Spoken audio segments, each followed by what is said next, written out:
Assalamu alaikum wa rahmatullahi wa barakatuhu. Le Messie promis à l'Islam a fait une prophétie à propos de Ahmad Bek, son gendre Sultan Muhammad et sa fille Mohammadi Begum. Ils appartenaient à la famille maternelle du Messie promis à l'Islam et ils étaient sous l'influence des cousins paternels du Messie promis à l'Islam. Ces gens-là ridiculisaient la religion.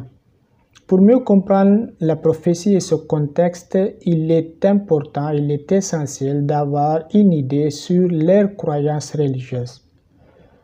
L'islam permet le mariage entre les cousins, mais ces gens-là n'en croyaient pas. Ils le considéraient illicite. Ils disaient que le mariage entre les cousins est comme le mariage entre frères et sœurs. Le Messie promis l'Islam le leur a expliqué que ce n'est pas illicite selon l'islam et que le prophète Mohammed lui-même a fait un mariage avec sa cousine. Une de leurs femmes a commenté que Mohammed a aussi fait le mariage avec sa sœur. Qu'Allah nous préserve du blasphème. Anwarul Ulum, volume 6, page 57 et 58, Miare Sadakat. Cela nous montre qu'il n'avait aucun égard pour le saint prophète sallallahu alayhi wa sallam. Mirza Ghulam Haider était le frère du père du Messie promis l'Islam. Sa femme s'appelait Bibi Sahib Jan. Elle était aussi la mère nourricière du Messie promis l'Islam. Le Messie promis l'Islam mangeait souvent chez elle. Une fois, elle a parlé contre le saint prophète devant le Messie promis l'Islam. Le Messie promis l'Islam était très mécontent. Donc, il avait cessé pour toujours de manger et de boire chez eux.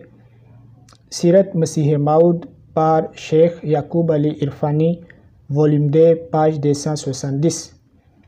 Cette histoire nous montre que la maison de son oncle avait une haine pour l'islam. Mirza Imamuddin, le premier fils de Mirza Ghulam Haider, a écrit des livres contre Dieu, l'islam et le Messie promis à l'islam. Voici le nom de certains de ces livres: Didae Haq, Hidayat Nama, etc. Il avait abandonné l'islam et était devenu un membre d'Arya Samaj, une secte hindoue. Le trésor spirituel, volume 2, page 238, Surma Chashma Arya, page 190. Il a soutenu des chrétiens et des hindus contre l'islam et le Messie promis à l'islam. C'est lui qui avait appelé le Pandit Lekram, l'ennemi de l'islam, en novembre 1885 à Qadian pour l'aider contre le Messie promis à l'islam. Les drogués étaient dans sa campagne. Mujaddad-e-Azam, volume 1, page 128. Grassford a écrit: Mirza Imamuddin, le cousin au premier degré de Mirza Ghulam Ahmad, devint le guide de la communauté des balayeurs. Il se disait le successeur de l'insecte cafard. Cela montre la bassesse de leur spiritualité. Une fois, un officier de la police lui a demandé: est-ce que tu as fait une revendication?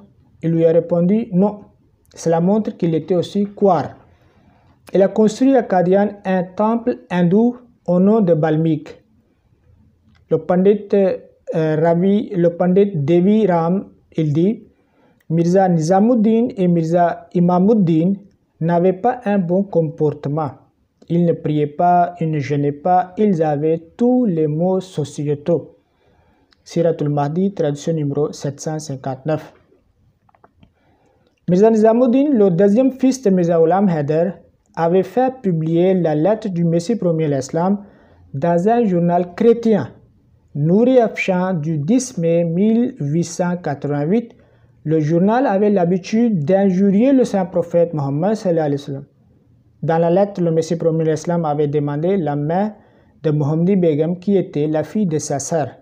Cette publication dans un journal chrétien anti-islamique montre leur éloignement de l'islam. Le Messie promis à l'Islam a dit: une nuit, j'étais assis dans ma maison. Un homme vint me voir en pleurant, choqué par ses larmes. Je lui dis: as-tu apporté la nouvelle de la mort de quelqu'un? Il répondit: plus grave que cela. Quand j'étais avec eux, qui se sont apostasiés de l'islam, l'un d'entre eux injuria gravement le prophète Mohammed sallallahu alayhi wa sallam. L'injure que je n'entendis jamais d'un mécréant. Je vois qu'ils mettent le Coran sous leurs pieds. Ils prononcent des paroles dont l'imitation fait trembler la langue.